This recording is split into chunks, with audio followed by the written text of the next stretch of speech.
नमस्कार विद्यार्थी मित्रांनो, आजच्या या लाईव्ह सेशनमध्ये आपण टेन्स ग्रामरमधला इंग्रजी ग्रामरमधला जो महत्त्वाचा टॉपिक आहे तो समजून घेणार आहोत. देर आर 3 टेन्सेस, 3 महत्त्वाचे काळ आहेत. प्रेझेंट टेन्स, पास्ट टेन्स आणि फ्युचर टेन्स. आणि या तीनही मुख्य काळांचे 4 उपप्रकार आहेत. ते आणि त्यांचे सूत्र आणि काही उदाहरणं आपण समजून घेणार आहोत, कारण परीक्षेला आपल्याला याच्यावर प्रश्न विचारले जातात. मग यामध्ये आपण सुरुवात करणार आहोत प्रेझेंट टेन्सपासून, ज्याला आपण वर्तमान काळ म्हणतो. त्याचा पहिला उपप्रकार आहे सिंपल प्रेझेंट टेन्स, म्हणजे साधा वर्तमान काळ. त्याचा फॉर्म्युला आपल्याला सांगेल सब्जेक्ट प्लस वर्ब कंसात यस किंवा एस प्लस ऑब्जेक्ट. या पद्धतीने त्याचा फॉर्म्युला सांगेल. त्याचं उदाहरण आपण लिहिलंय आय स्पीक इंग्लिश. मग या ठिकाणी आय हा सब्जेक्ट आहे, स्पीक हे वर्ब आहे. आय करता असल्यामुळे या ठिकाणी मूळ क्रियापद आलेलं आहे, त्याला यस किंवा एस प्रत्यय लागलेला नाही. आणि ऑब्जेक्ट आहे इंग्लिश. करता ज्यावेळेस बदलतो, तृतीय पुरुषी एकवचनी करता ज्यावेळेस असते साध्या वर्तमान काळामध्ये, त्यावेळेस क्रियापदाला यस प्रत्यय लागतो. म्हणून या ठिकाणी ही नंतर क्रियापदाला यस प्रत्यय लागलेला आहे. He speaks English. दुसरा महत्त्वाचा प्रेझेंट टेन्स मधला काळ आहे प्रेझेंट कंटिन्युअस टेन्स, ज्याला आपण चालू वर्तमान काळ किंवा अपूर्ण वर्तमान काळ म्हणतो. त्याचा फॉर्म्युला आपल्याला माहितच असेल. सांगा बरं फॉर्म्युला बेटा मला याचा. सब्जेक्ट प्लस एनिदार प्लस बीआयएनजी प्लस ऑब्जेक्ट. या ठिकाणी वर्तमान काळी टू बी चे रूप आणि त्याच्यानंतर क्रियापदाला आयएनजी प्रत्यय लागतं, त्यावेळेस कंटिन्युअस टेन्स हा होत असतो. त्याचं उदाहरण आपण घेतलंय आय एम स्पीकिंग इंग्लिश. जसा करता असेल त्याच्यानुसार टू बी चे रूप बदलत जातं. त्याच्यानंतर तिसरा महत्त्वाचा उपप्रकार आहे प्रेझेंट परफेक्ट टेन्स, ज्याला आपण पूर्ण वर्तमान काळ असं म्हणतो. मग यामध्ये सब्जेक्ट प्लस हॅव किंवा हॅज वर्तमान काळी टू हॅव ची रूप प्लस V3 प्लस ऑब्जेक्ट. या पद्धतीने आपल्याला त्याचे सूत्र सांगते. ही सूत्र आपल्याला लक्षात ठेवायची. ही सूत्र तुमची पाठ असतील तर ट्रान्सफॉर्मेशन ऑफ टेन्स असा एक प्रकार असतो. अशा प्रकारची वाक्य विचारले जातात, प्रश्न विचारले जातात. त्याचं रूपांतर करताना तुम्हाला या टेन्सचे फॉर्म्युल्याचा उपयोग होणार आहे. त्याचं सूत्र आपण पाहणार आहोत. I have spoken English V3. स्पीकचं V3 आहे स्पोकन. या ठिकाणी आय आणि अनेकवचनी करता असेल तर हॅव वापरतात आणि तृतीय पुरुषी एकवचनी करता असेल तर हॅज वापरतात.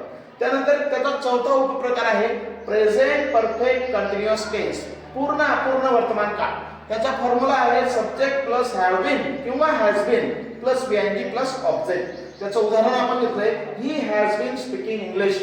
या ठिकाणी आय करता राहिला असता तर हॅव बीन आला असता, किंवा वी राहिला असता तरी हॅव बीन आला असता, दे राहिला असता तरी हॅव. फक्त ही शी नंतर हॅज बीन येणार आहे, हे लक्षात ठेवायचे. त्यानंतर सिंपल पास्ट टेन्स कडे आपण म्हणणार आहोत. साधा भूतकाळ. त्याचा फॉर्म्युला आहे subject plus V2 plus object. त्याचं वाक्य आहे I spoke English. Subject I आहे, त्यानंतर V2 क्रियापदाचं दुसरं रूप आहे स्पोक आणि ऑब्जेक्ट आहे इंग्लिश.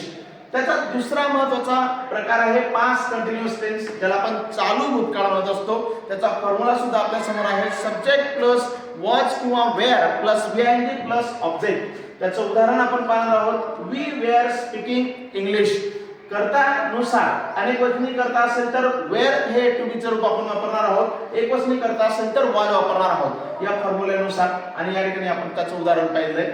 तिसरा महत्त्वाचा उपप्रकार आहे पास्ट परफेक्ट टेन्स, ज्याला आपण पूर्ण भूतकाळ म्हणतो. त्याचा फॉर्म्युला सुद्धा या ठिकाणी आपण पाहिलेला आहे सब्जेक्ट प्लस हॅड. आता हॅडचं हॅड हे भूतकाळी रूप आपण वापरणार आहोत. त्यानंतर क्रियापदाचं तिसरं रूप आणि त्यानंतर object I had spoken English. त्याच्यानंतर चौथा उपप्रकार आहे पास्ट परफेक्ट कंटिन्युअस टेन्स, ज्याला आपण पूर्ण अपूर्ण भूतकाळ असं म्हणतो. त्याचं सूत्र आहे subject plus had been. Past tense म्हटल्यामुळे इथं टू हॅवचं फक्त हॅड हे रूप येणार आहे प्लस बीआयएनजी प्लस ऑब्जेक्ट. म्हणून त्याचं उदाहरण आपण या ठिकाणी लिहिलेलं आहे, पाहणार आहोत. I had been speaking English. या ठिकाणी कुठलाही करता असेल, प्रोनाउन असेल किंवा कोणताही करता असेल, एकवचनी आणि एकवचनी, त्याच्यानंतर हॅड बीनच येणार आहे पास्ट टेन्स असल्यामुळे. त्यानंतर शेवटचा तिसरा आणि महत्त्वाचा काळ आहे फ्युचर टेन्स, ज्याला आपण भविष्यकाळ म्हणतो. त्याचा पहिला उपप्रकार आहे सिंपल फ्युचर टेन्स. त्याचं सूत्र आहे सब्जेक्ट प्लस शॅल किंवा will plus verb plus object. आणि त्याचं वाक्य लिहिलंय आपण आय शॅल स्पीक इंग्लिश. याचा दुसरा महत्त्वाचा उपप्रकार असणार आहे फ्युचर कंटिन्युअस टेन्स. आणि त्याचं सूत्र असं असणार आहे सब्जेक्ट प्लस शॅल बी किंवा will be plus बीआयएनजी plus object. Shall be किंवा विल बी. मग आय आणि बी करता असेल त्यावेळेस आपण शॅल बीचा वापर करू शकतो, किंवा त्याच्याऐवजी विल बी सुद्धा वापरू शकतो, किंवा कोणताही करता असेल तर विल बी. ज्या पद्धतीने आपण प्रेझेंट आणि पास्ट टेन्स पाहिला तसाच आता फ्युचर टेन्स आपण पाहणार आहोत. फ्युचर टेन्स मध्ये सिंपल फ्युचर टेन्स आपण पाहिला, त्याचं सूत्र पाहिलं, त्याचं उदाहरण पाहिलं. त्यानंतर फ्युचर कंटिन्युअस टेन्स ज्याला आपण चालू भविष्यकाळ किंवा अपूर्ण भविष्यकाळ म्हणत असतो, त्याचं सूत्र आहे सब्जेक्ट प्लस शॅल बी किंवा will be plus VING plus object. आणि त्या सूत्रानुसार आपण त्याचं उदाहरण दिलंय, I shall be speaking English. I आणि वी नंतर शॅल सोबत आपण विल सुद्धा वापरू शकतो, म्हणजे शॅलच्या ऐवजी विल सुद्धा आपण वापरू शकतो. हेच उदाहरण I will be speaking English असं सुद्धा आपण लिहू शकतो. तिसरा प्रकार आहे फ्युचर परफेक्ट टेन्स पूर्ण भविष्यकाळ. त्याचं सूत्र दिलेलं आहे सब्जेक्ट प्लस शॅल हॅव किंवा will have plus V3. Perfect tense म्हटलं म्हणजे क्रियापदाचं तिसरं रूप येत असतं हे लक्षात ठेवायचे, प्लस ऑब्जेक्ट. आणि या सूत्रानुसार आपण उदाहरण दिलंय we will have spoken English. त्यानंतर शेवटचा एक महत्त्वाचा प्रकार आहे फ्युचर परफेक्ट कंटिन्युअस टेन्स, ज्याला आपण पूर्ण अपूर्ण भविष्यकाळ म्हणत असतो. त्याचं सूत्र आहे subject plus shall have been किंवा will have been plus VING plus object. जसा परफेक्ट शब्द म्हटल्यानंतर त्या टेन्स मध्ये V3 महत्त्वाचा आहे, तसाच कंटिन्युअस शब्द ज्यावेळेस येणार आहे त्यावेळेस त्या ठिकाणी VING सुद्धा महत्त्वाचा आहे. आणि त्याचं उदाहरण आपण या पद्धतीने लिहू शकतो, I shall have been speaking English किंवा I will have been speaking English. या पद्धतीने कर्त्यानुसार आपल्याला टू बी ची रूप जी ती बदलावायची. मग प्रेझेंट टेन्स मध्ये एम आर असेल, पास्ट टेन्स मध्ये वॉज वेअर असेल किंवा फ्युचर मध्ये शॅल किंवा विल असेल. या पद्धतीने आपल्याला त्याचा बदल करायचा आहे. या पद्धतीने आज आपण या ठिकाणी तीनही टेन्स त्याचे उपप्रकार समजून घेतले. धन्यवाद.